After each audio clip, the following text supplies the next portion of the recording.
আজকের রেসিপি চানা পনির মশলা, কিন্তু অন্যরকম স্বাদে অন্যরকম মশলায়। দেখে নিন রেসিপিটি। প্রথমে আমি 2 কাপ চানা সারা রাত ভিজিয়ে রেখে সিদ্ধ করে নিয়েছি 6টা হুইসেল দিয়ে, আর পনিরগুলো বেশ বড় করে কিউব করে কেটে নিয়েছি। এবার এর মধ্যে দিয়ে দেবো একটা গোটা পেঁয়াজ কুচি আর একটা গোটা টমেটো কুচি, পরিমাণ মতো আদা, 2টো রসুন বেটে নেবো।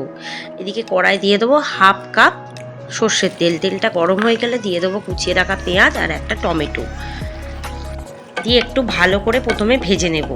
এই পেঁয়াজ আর টমেটোটাকে ভালো করে ভেজে নিলে কী হবে, খুব সুন্দর একটা ফ্লেভার আসবে।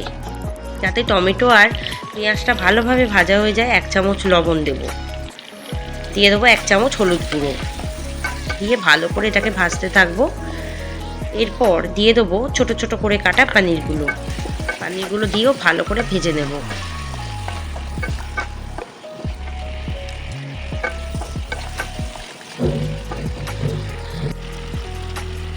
পনিরগুলো দিয়ে ভাজা হয়ে গেলে দিয়ে দেবো 1 টেবিল চামচ মাখন, তাহলে একটা সুন্দর ফ্লেভার আসবে। আর ওদিকে কিন্তু বাটা হয়ে গেছে আমার আদা রসুন, এদিকে পনিরটাও ভালোভাবে ভাজা হয়ে গেছে। এরপর ওই বাটা মশলাটা দেওয়ার আগে দিয়ে দেবো 1 কাপ টক দইটা দিয়ে একটু ভালো করে কষিয়ে নেব। তারপর আমি কিন্তু ওই বাটা মশলাটা অ্যাড করব। ভালো করে দেখুন কষানো হয়ে গেছে, বেশ অনেকটা জল ছেড়েছে। এরপর ওই বাটা মশলাটা দিয়ে দেবো। এখানে আছে আদা রসুন কাঁচা লঙ্কা টমেটো পেঁয়াজ, এবার দিয়ে ভালো করে কষিয়ে নেব। এরপর দিয়ে দেবো 1 কাপ সানরাইসের চানা মশলা, ভীষণ সুন্দর টেস্ট হয় আর বেশ কালারটাও চলে আসবে।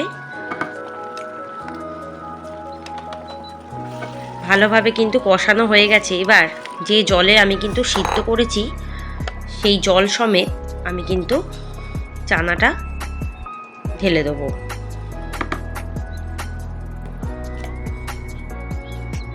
এবার আরও 1 কাপ আমি জল দিয়ে দিলাম, দিয়ে এটাকে বেশ কিছুক্ষণ হতে দেবো। এবার 1 চামচ লবণ দেবো আর 1 চামচ চিনি দেবো স্বাদের জন্য। এবার এটাকে বেশ কিছুক্ষণ হালকা আঁচে রান্না করব।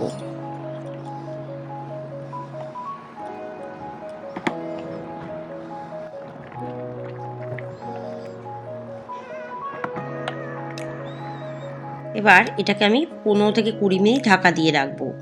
ঢাকাটাকে খুলে খুলে বারবার নাড়িয়ে চাড়িয়ে দিতে হবে। দেখবেন খুব ভালোভাবে ওই রসটা চানার মধ্যে ঢুকে যাবে।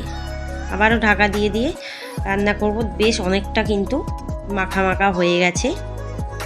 আরেকটু এটাকে মাখা মাখা করার জন্য এটাকে আরেকটু ঢাকা দিয়ে রাখবো, প্রায় 15 থেকে 20 মিনিট। দেখুন একদম কিন্তু মাখা মাখা আমার চানা পনির মশলা রেডি। বেশ ঘরোয়া উপকরণ দিয়ে তৈরি হয়ে গেছে। এবার গরম গরম রুটি পরোটা লুচির সাথে সার্ভ করে দেবো। এবার একটু ভাপে রেখে তারপর নামিয়ে সার্ভ করব। রেসিপিটি কেমন লাগলো জানাতে ভুলবেন না। ভালো লাগলে চ্যানেলটিকে সাবস্ক্রাইব করবেন, বেল আইকনে ক্লিক করবেন। আর অনেক নতুন নতুন রেসিপি আসছে, তাই আমার চ্যানেলে চোখ রাখুন। ভালো থাকুন, সুস্থ থাকুন, সাবধানে থাকুন। অবশ্যই আমার চ্যানেলে চোখ রাখুন। এই চানা মশলার রেসিপিটি অবশ্যই বাড়িতে বানিয়ে দেখবেন। যদি ভালো লাগে চ্যানেলটিকে সাবস্ক্রাইব করে দেবেন। আজকের রেসিপি তবে এখানেই সমাপ্ত হলো। ধন্যবাদ। আগামী দিনে অনেক রেসিপি নিয়ে আপনাদের কাছে হাজির হয়ে যাব। বেশ মাখা মাখা চানা মশলা কিন্তু একদম রেডি।